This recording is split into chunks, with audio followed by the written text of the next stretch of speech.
And now you have another wonderful group of dolls to show us, and these would be in the general category festival dolls. Festival dolls. Okay. As I was explaining before, Michael first discovered Ningyō, or Japanese dolls, at a fair, and it was actually a pair of what we call the Emperor and Empress.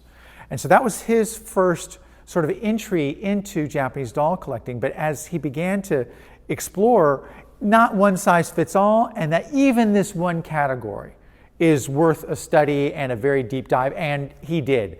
In this collection, Michael has amassed some amazing dolls, what are known as Hina Ningyō, or Girls' Day dolls. There are two primary festivals in Japan. There's the Girls' Day that takes place on March 3rd, and then there's the Boys' Day that takes place on March 5th, which we will talk about in the next go.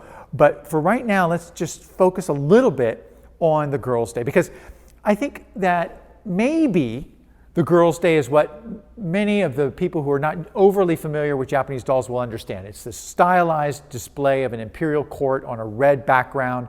It sort of has been the poster child of Japanese dolls. So many people have what are known as Hina Ningyō in their collections. The Emperor and Empress is what they're called. And many people find them lovely, but they don't really know what they are.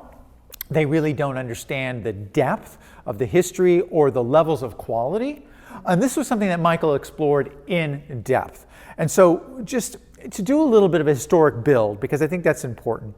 Hina Ningyō the Girls' Day dolls actually began back in the 900s. I mean, think about that. Not a one in front of it, the 900s. How many, 1,000 plus years are we talking about of consistent development on March 3rd, dolls being used to celebrate, but also to ritually protect the family. Still today? And still today. So from 900 to 2022, wherever we're at, non-stop, continual development. So you can imagine over the course of this very long period of time, the artistry, the intensity, the focus on the dolls themselves grew. And so the first sort of explosion of really exceptional Ningyō making in this category took place in the opening decades of the 18th century, so the early 1700s. Well, can I interrupt to ask you something? I've always wondered about this. They call it Girls' Day. Mm-hmm. What was it celebrating exactly? So Girls' Day, as it's known today, is the translation that we give for the Hina Matsuri, or Hina Festival, or Doll Festival. And originally, back in the 900s when it was first celebrated, it was a very sacred time where a doll was used to absorb all the malevolent influences that had come into your life over the course of the last year. And then that doll was ritually displayed and then disposed of.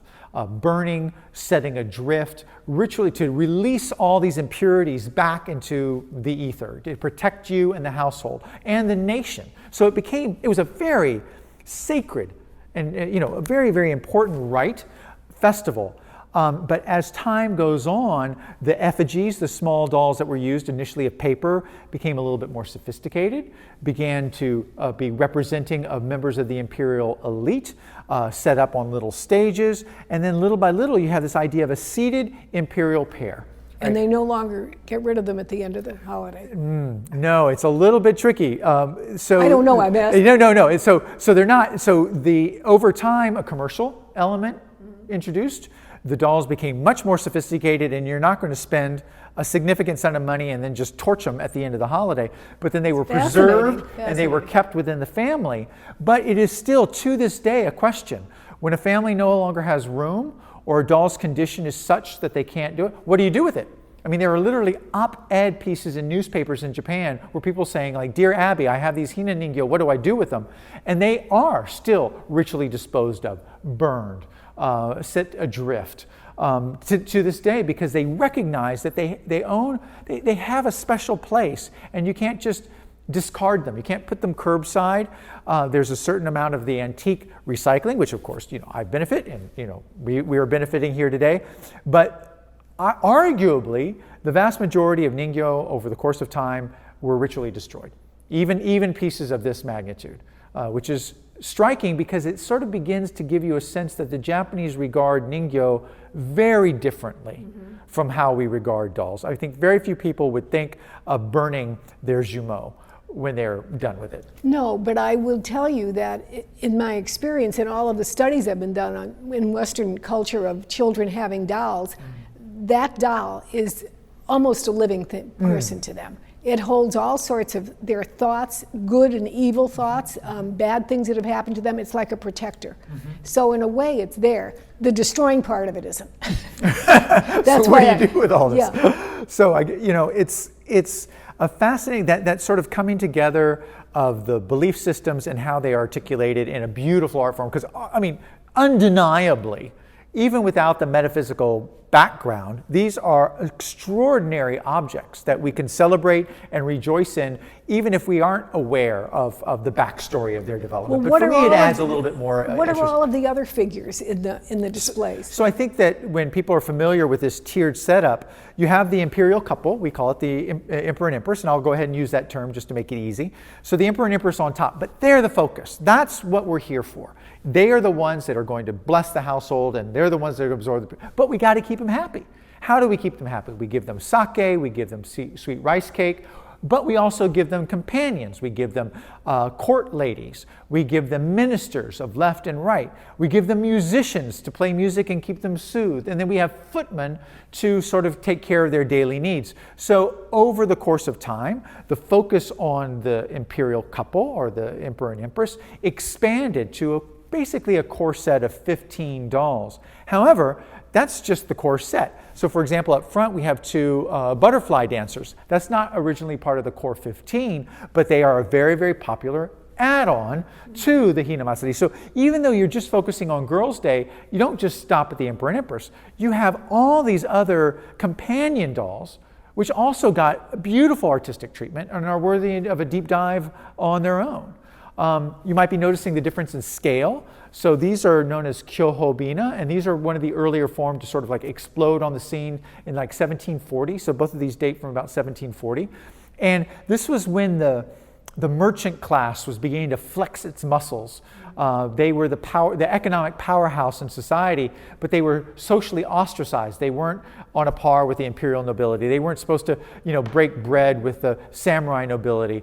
And instead, they found ways to express themselves through display in these kind of manners that are aping, and I don't want to say they're betters, but aping the upper classes, but putting in such exuberant textiles. There was actually a period of time where the government had to issue mandates restricting the size of the dolls. Same thing in France.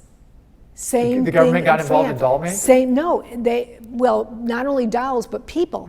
The luxury fabrics they could use, there was a very definite limit on it, the sumptuary law. Sumptuary, exactly. Yeah. Well, the sumptuary laws, it never occurred to me, would apply to dolls. But in Japan, there's actually a document where one of the doll makers was arrested and spent a certain number of days in prison because he had dared to make a doll depicting something that they didn't think he should depict, which, well, there you go. I mean, again, it shows the amount of intensity and emotion that goes into these things.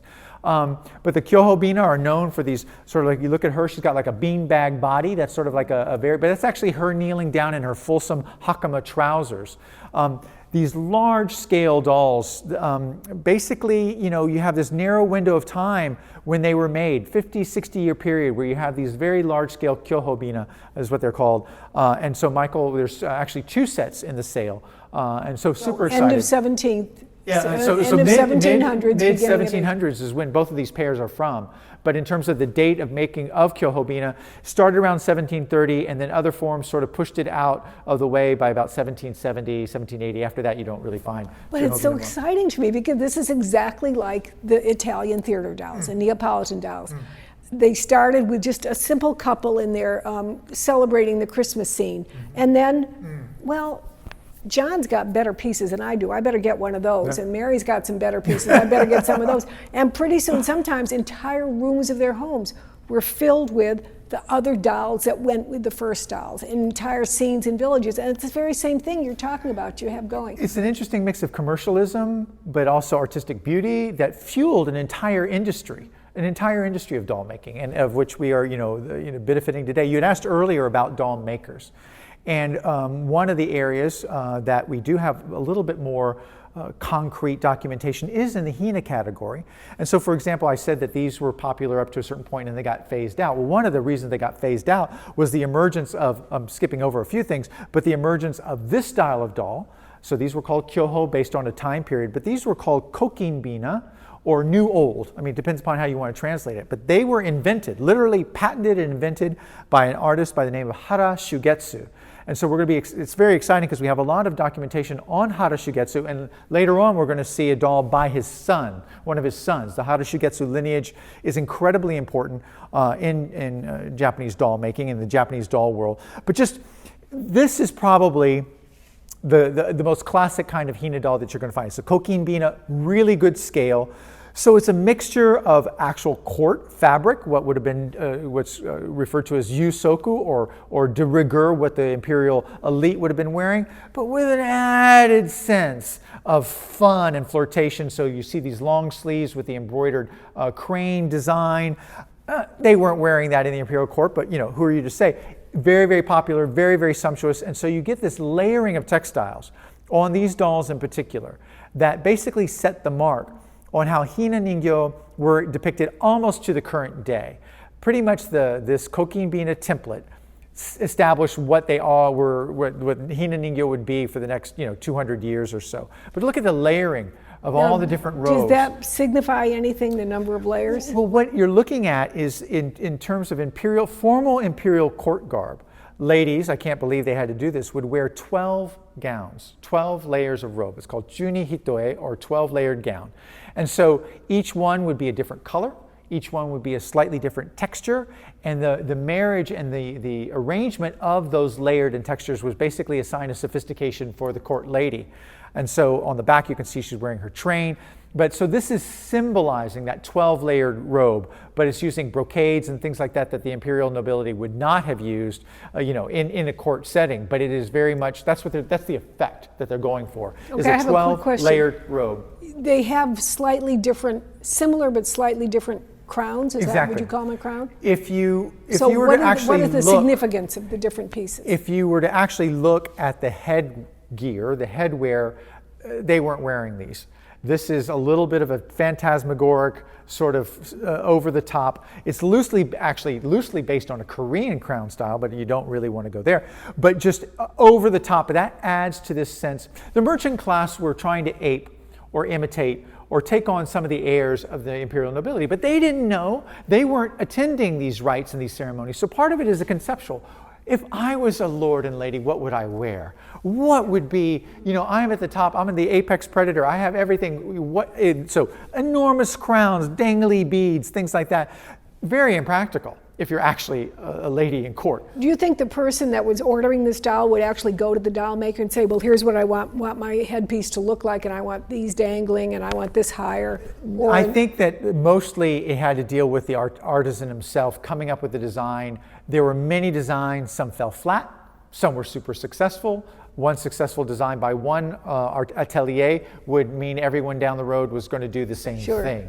And so it's interesting as you look at the various styles of hina, and there are many styles of hina in the Ayervais collection and that are going to be available for sale. We couldn't put them all out here, but you'll see the subtle variations in how the garment is treated, how the faces are done, again getting into the individualized features. Each one is hand done. Each one is hand done.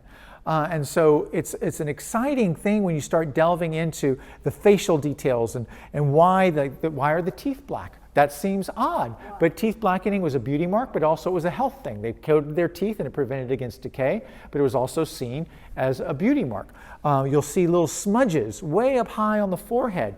Those are called okimayu, or sky brows, and that was a beauty mark within the imperial family.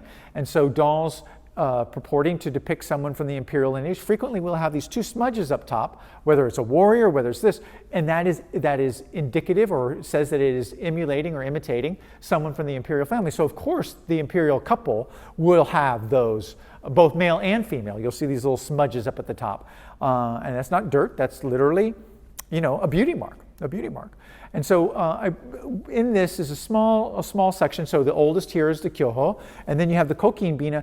But because the festival, and it is so difficult to overstate, underestimate, whatever, it was so significant as an event a cultural event, but also a material event of objects in Japan, that you had makers all across the country. And so you have some styles that are readily identified, kokin, kyoho, but then you have other styles, oops, there goes the crown. You have other styles that are known as machibina or town hina, and these we don't know where they were made. Different production centers evolved over Japan that haven't been quite documented yet. And so as a lump sum, or as a lump term, they're known as, I'm going to just take this off right now, machibina or town hina. She had a headache anyway. Exactly. She just went into, give me a break. I'm off duty.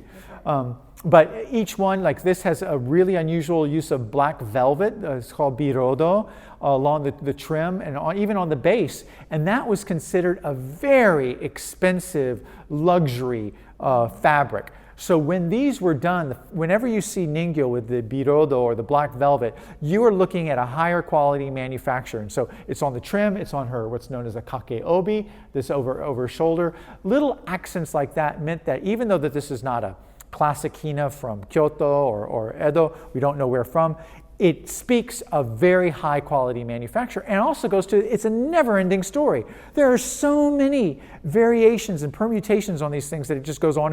And Michael Ayervais, over the 30 years, has just explored all the various nooks and crannies, and that when you come and you see the sale, you look at the catalog, you'll be able to see just the enormous variety.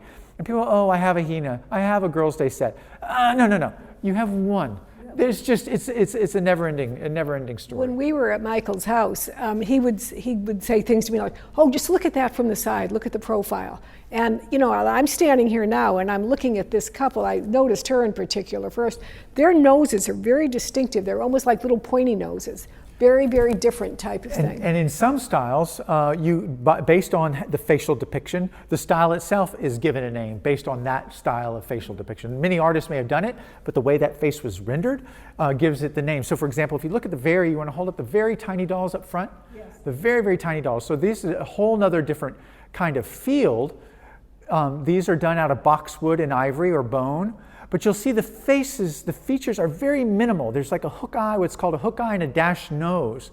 And this was seen as very imperial, very regal, diminutive features, and typically they were known as jirozaimo style, but here they're rendered in wood and in bone or ivory. It's just absolutely an extraordinary small scale, small, but yet when you zero in on them, there's a wealth of detail. Oh, and the wood is so beautiful. You just want to touch it. The patina and the wonderful. Grain and the feel. It reminds a little bit of the art of the netsuke, the toggle that people may be familiar with. This is very much in that vein.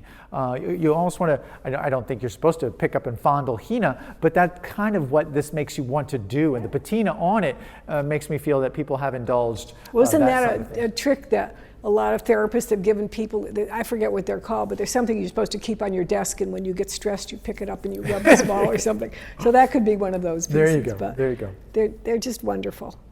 They're wonderful, all these different faces. Michael's had exhibits places, hasn't he? Exactly. I actually first met Michael back in 1996 when he was having an amazing exhibition at the Japan Society in New York City. And actually they did I happen to have it here, they did a wonderful catalog of that sale, Ningyō, the art of the human figure. And what was exciting about it is they brought over Japanese scholars to go through Michael's collection, to tell him a little bit more about what he had, to isolate out pieces of particular excellence and particular note. And they came up with this amazing catalog. And this is arguably the first exhibition in the United States of Japanese dolls of note, of character, with the documentation behind it. And that was actually where I met Michael for the first time. And it was, even though I had been aware of Ningyō and interested in Ningyō, this sort of was revelatory to me. And so that started a very long relationship with him, sharing our enthusiasm, our mutual discoveries and things like that. When we were at Michael's house, he was talking about some of the pieces that had come from the collection of American collectors in Japan, early days, 1940s. Exactly, the Thomases. And tell people about that, because this is important, because again, you think as Americans, oh, we don't collect Japanese dolls, but here was a couple, a very connoisseur doll collecting couple, collected all kinds of dolls. And they went to Japan. He was a colonel in the army, was stationed in Japan. Both of them moved there very soon after the war, so they were well established in Tokyo by the end of the 1940s. And they were befriended by a gentleman by the name of Nishizawa Tekiho. And Tekiho was the curator of the Imperial Museum. It's now the Tokyo National Museum, but at that point it was called the Imperial Museum. And he was their doll curator. They had a specific curator for dolls and textiles. And Nishizawa Tekiho, his father was a big Ningyō collector before him. He was a big Ningyō collector. He was, as I said, the curator for the Imperial Museum. And he befriended the Thomases. And they were keen on collecting Ningyō, but they didn't know where to begin. They didn't know how to do it. They were enthralled. But he guided them. He helped advise them on what pieces were worthy, what pieces were not. And by the time they left in 1951 or 1952, they had amassed a very robust and significant collection of Ningyō, which they brought back to the United States. They had other postings in Germany and Europe, but ultimately they founded the Yesteryears Museum in Sandwich, Massachusetts. And Michael, fast forward X number of years later, and the museum is doing some shifts, Michael was able to procure a large segment of that collection, and that became one of his, I think collections sometimes have a seed starter. That group of Ningyō, very important provenance. Nishizawa Tekiho anointing them, passing through the Thomases, coming from Japan to Yesteryear's Museum, then to Michael, and then now to you, the collecting audience. It's an exciting sort of provenanceal, sort of the history, the flow in which these things have passed through. And in the catalog, and here as we go, if there's certain pieces that are from that collection, we point them out. And actually I have archival photographs of the Thomases collection in Japan in the late 40s, early 50s, where some of the dolls in the sale are actually photographed at that point. It's fascinating to me. I love hearing the stories of the early collectors, and they had really open minds to looking at how all dolls interrelated with each other. And I spoke with the Thomases had passed before I came on the scene, but I spoke to their daughter, and she really went on about how impactful Japanese dolls were to their parents, how it really took their collecting to a whole new level. When they went to Germany after Japan, they collected on a completely their eye had changed, their perception of what they should collect had changed. Sort of elevated it a little bit, and I helped refine their whole sense of collecting. And it's true that they were very early as a Westerner to appreciate Ningyō for what they are and to assiduously collect. And then Michael picked up that torch, and has run with it, ever since. So.